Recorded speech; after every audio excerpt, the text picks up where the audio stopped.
Mesyuarat Majlis Tertinggi pada hari ini kita antaranya menerima laporan mengenai pilihan raya kecil di Sungai Besar dan Kuala Kangsar, di mana kejayaan yang sangat memberangsangkan serta luar dugaan telah dicapai oleh dua-dua calon Barisan Nasional.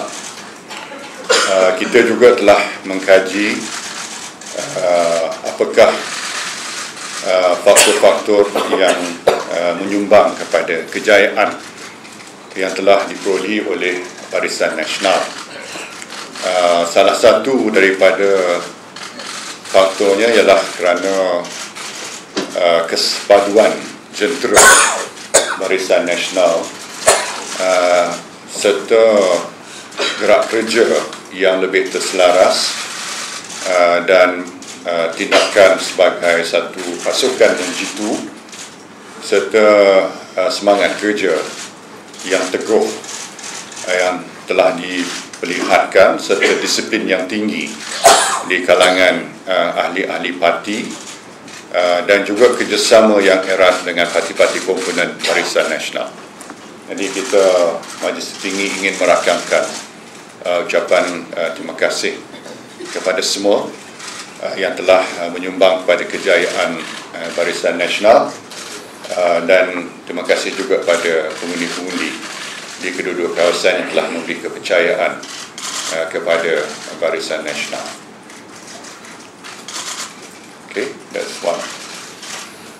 Kedua, Majlis Tertinggi hari ini mengambil keputusan secara sebulat suara untuk memecat Yang Berhormat Tan Sri Mahyudin Yassin dan Yang Berhormat Datuk Mukhlis Mahathir di atas pelanggaran disiplin.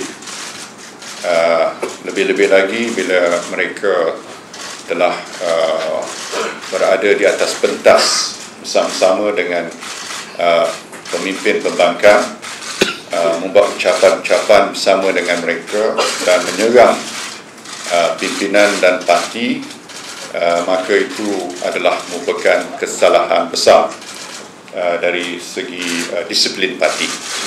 Oleh itu, berdasarkan kepada kelakuan tersebut, maka Majlis Tertinggi secara sebulat suara mengambil keputusan untuk memecat kedua-dua pemimpin tersebut, dan untuk Yang Berhormat Datuk Seri Shafie Apdal, Majlis Tertinggi mengambil keputusan untuk menggantung kehadiran beliau sehingga laporan diterima oleh daripada Jawatankuasa Disiplin. Inilah kerana Jawatankuasa Disiplin belum lagi menyerah laporan kepada Jawatankuasa Pengurusan dan juga kepada Majlis Tertinggi.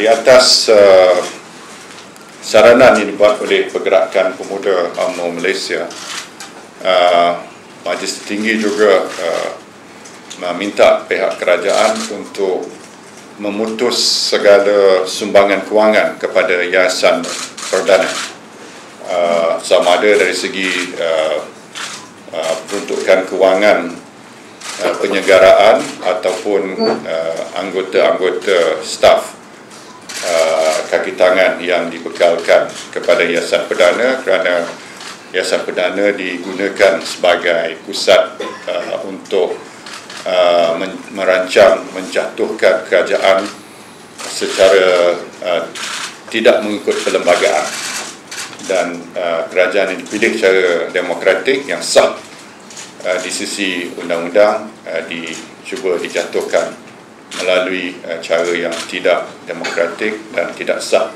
di sisi undang-undang. Oleh itu tidak ada sebab dan tidak wajar sama sekali kerajaan meneruskan apa juga sumbangan kepada Yayasan Perdana.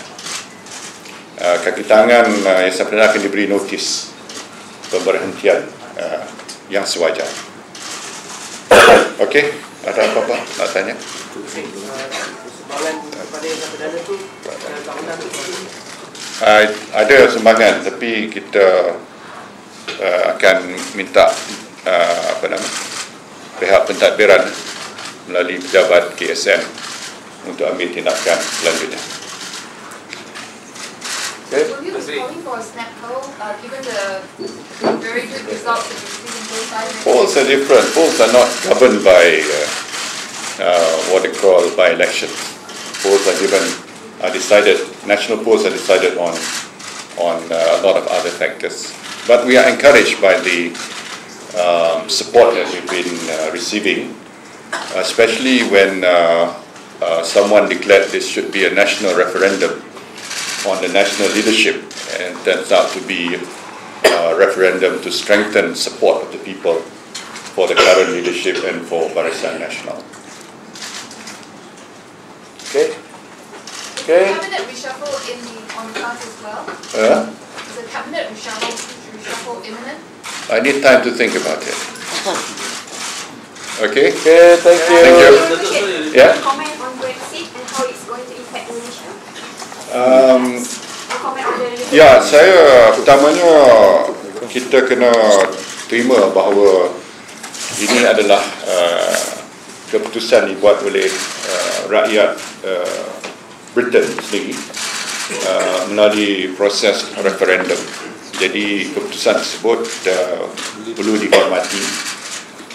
Dari segi Malaysia, kita percaya bahawa fundamentals ekonomi kita ni kokoh dan kita mempunyai kecairan ataupun liquidity yang mencukupi dalam pasaran kewangan kita, dan dengan kedudukan kekuatan fundamentals yang kita ada pada ekonomi kita, kita boleh menghadapi sebarang ketidaktentuan ataupun volatility pasaran dunia berikutan dengan keputusan yang telah dibuat oleh rakyat Britain.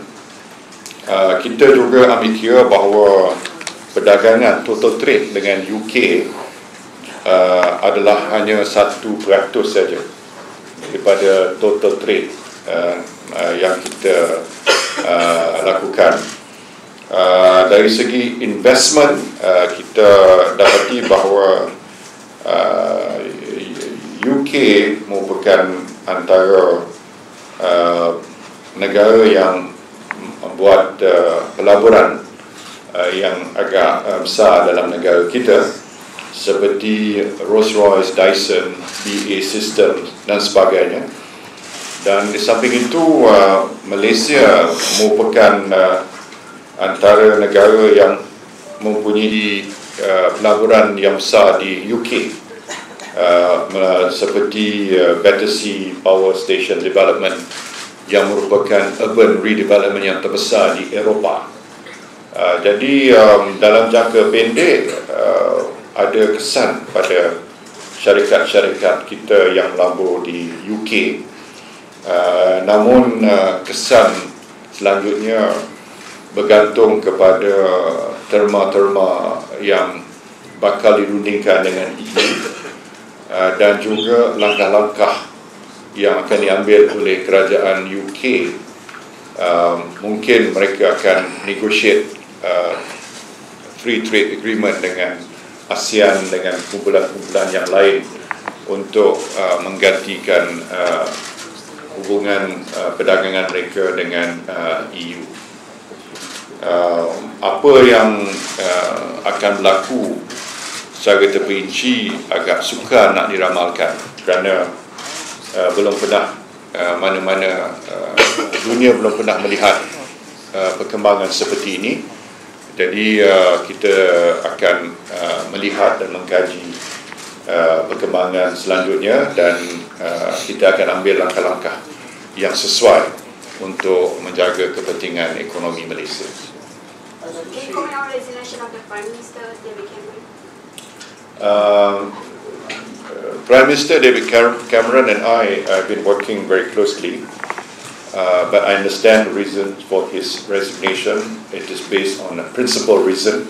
I respect that decision, and I look forward to working with his successor, and I also wish David Cameron all the best in whatever he's going to do next. Just to clarify of the sacking of Tan Sri Muhyiddin and Idris, is it effective immediately?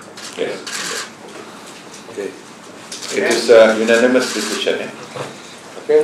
All right. Thank you. Thank you.